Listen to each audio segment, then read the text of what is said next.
So আমার কাছে আছে এখন 3 packet Kurkure, naughty tomato, spicy chicken, chilli চাটকা।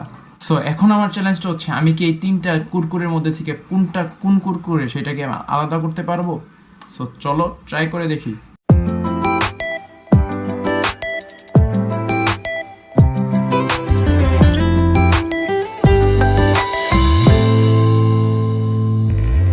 এখন আমি এগুলাকে মিক্স করে দেখি আমি আসলে এখান থেকে খেয়ে টেস্ট করে জানতে পারি কিনা যে কোনটা কোন টমেটো।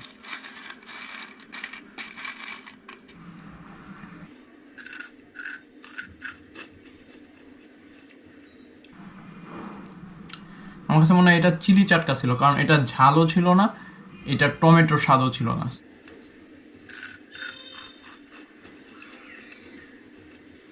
এটা ছিল হচ্ছে স্পাইসি চিকেন, কারণ এইটা নটি টমেটো ছিল, কারণ